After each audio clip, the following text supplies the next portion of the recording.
এবার যাতে pay scale এই মহার্ঘ ভাতার সুবিধা পেনশনাররাও পায় সে ব্যাপারে সরকার একমত। সরকারের হয়ে যেহেতু আপনারা জানেন, আমার আগে সচিব মহোদয় এখানে এসেছিলেন, ওনার নামও আছে এখানে।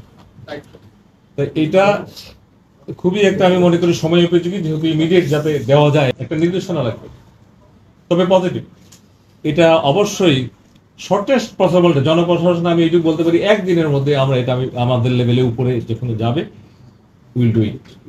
আমরা যারা চাকরি করেছি, চাকরি করব, চাকরির কিছু বিধিবিধান আছে, এটা আমরা হয়তো অনেকে জানি অথবা জানি না, কিন্তু মানতে হবে তো। এর বাইরে আপনার আমার যাওয়ার কোনো সুযোগ নেই। It is a system, it is bureaucracy.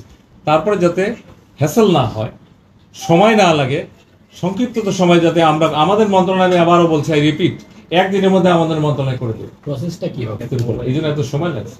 Sir, সরকার কি তাদেরকে দেবে, এটা কি বলা যায়? যেহেতু আপনি একজন জনপ্রশাসন সচিব, কাজটা আপনার মাধ্যমেই হবে, সরকারের সাথে আপনার লিঙ্কে আছে নিশ্চয়ই কথা হয়েছে। তো 764 জন কি তবে পদোন্নতি দেওয়া হবে নাকি অন্য? এটা পদোন্নতি ঠিক না, এটা হলো আমি বলি সামাজিক মান মর্যাদা এবং আর্থিক সুবিধা দিয়ে ওনার একটা পদ পদবি দিয়ে একটা জিও হবে।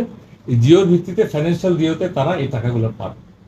এটা সরকার নীতিগতভাবে একমত, একটু সময়ের ব্যাপার। সবকিছুতে তো সময়, আমরা তো 16 বছর বঞ্চিত ছিলাম। আমি সরকারের কাজ করি, আমি কিন্তু সরকার বলতে যেটা বোঝায় নীতিগত সিদ্ধান্ত, যেটা হলো অ্যাডভাইজারি, আগে যেটা ছিল মন্ত্রী পরিষদ, এখন হলো অ্যাডভাইজারি কাউন্সিল, চিফ অ্যাডভাইজারের নেতৃত্বে, এবং কোনো ইস্যু মাননীয় রাষ্ট্রপতি পর্যন্ত যায়। এগুলো স্বাভাবিক নিয়মেই কাজ করবে। আমি শুধু এইটুকু স্ট্রেঞ্জেন্স বলতে পারি যে আমাদের এখানে একদিনের বেশি বিলম্ব হবে না।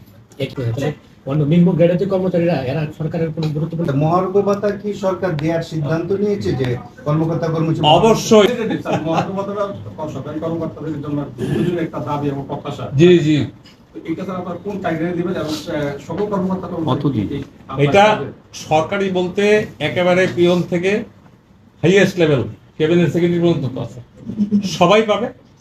তবে এটার স্ল্যাব দুইটা হইতে পারে, একটা হলো অফিসারদের জন্য একটু কম আর স্টাফদের জন্য একটু বেশি, যাতে ব্যালেন্সিং হয়। আর একটা হলো পেনশনারদের জন্য পায়।